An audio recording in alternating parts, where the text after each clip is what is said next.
konstruksi penempatan itu sebagai bagian dari rencana strategis itu dimulai dengan nama-nama waktu sholat. Saya tutup, saya cepat. 1. Subuh. Ada yang tahu kenapa nama pertama waktu sholatnya subuh? Nggak ada hadiah umroh, nggak apa-apa. Oke, subuh itu dari kata asbah. Asbah itu artinya yang siap dengan rencana. Quran surah ke-81 ayat 18, was-subhi idza tanaffas. Bersamaan dengan tibanya waktu subuh, dengan nafas yang kau keluarkan, masuk dan keluar itu, belajarlah dari tumbuhan yang sudah punya rencana mengeluarkan kebaikan dengan oksigen.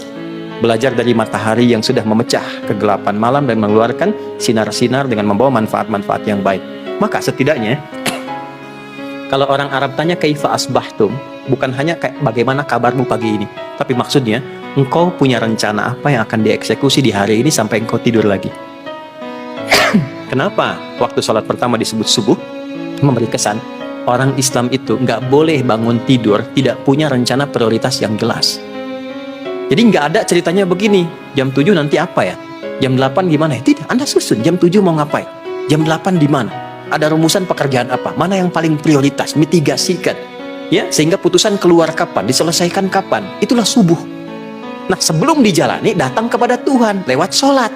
Di sujud kita minta supaya diberi kemudahan, diberikan petunjuk, diberikan kelapangan. Itulah sebabnya kenapa ada sholat subuh. Jadi malamnya direncanakan, setelah evaluasi kita istighfar, siapkan rencana besok. Ya, Quran surah ke-94 di 2 ayat terakhir, fa idza faraghta fansab. Kalau mau tidur, evaluasi dulu yang sebelumnya. Lalu setelah itu siapkan yang untuk besok. Wa ila rabbika farghab, tawakal. Kalau besok-besok bangun, yang itu rencana sudah siap dibawa. Bawa dalam sholat sebelum Anda berangkat. Minta sama Allah perlindungan, ketenangan, kenyamanan, wisdom dan sebagainya. Nanti sampai siang disebutnya zuhur, padahal siang itu bahasa Arabnya nahar. Kok bisa zuhur? Zuhur itu terang, jelas, nyata. Kira-kira dari pagi sampai dengan siang hasilnya jelas nggak? Nyata nggak? Atau jangan-jangan cuma berangkat, duduk, santai, minum, ngobrol, ini nggak ada hasilnya sampai dengan siang?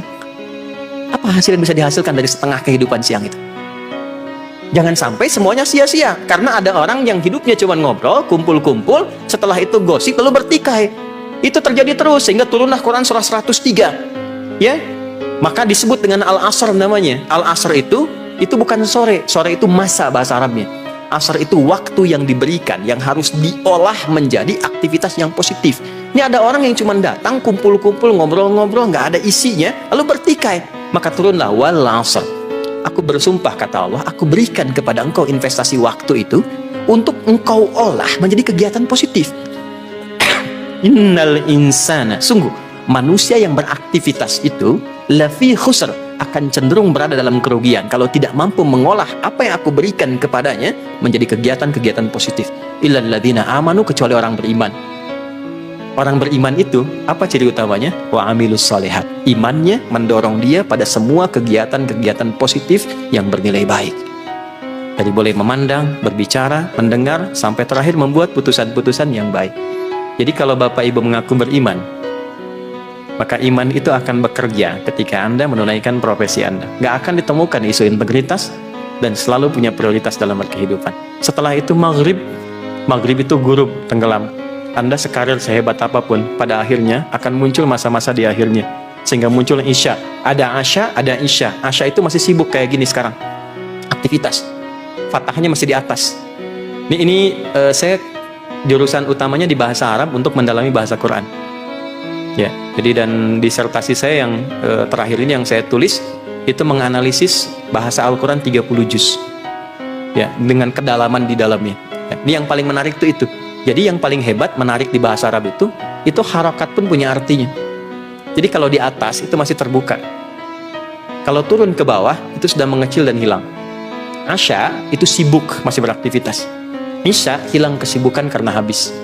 Sesibuk apapun aktivitas Anda, pada akhirnya kita akan selesai. Mata terpejam, kemudian tertidur, dan yang kita bawa dalam tidur kita adalah kenangan dan legasi-legasi yang kita hasilkan selama kita beraktivitas tadi. Anda sekarang masih sibuk, masih beraktivitas, pada akhirnya akan selesai, dan puncak selesainya kembali kepada Allah Subhanahu wa Ta'ala. Jadi siapkan rencana yang baik, nyatakan hasilnya dengan jelas, Jangan sampai ada waktu yang terbuang dan sia-sia. Ingat, sesibuk apapun pasti akan ada di purnanya maghrib, dan pada puncaknya kembali kepada Allah. Kalau sudah kembali, kasrahnya hilang, menjadi sukun.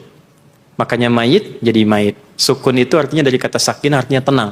Dan pulanglah dengan tenang, dengan ya ayyatuhan nafsul mutmainnah. Hei jiwa-jiwa yang tenang. Jangan sampai pulang dalam keadaan tidak tenang karena terkait dengan isu integritas. Itu ada maknanya Pak, Bu. Indahnya itu seperti itu.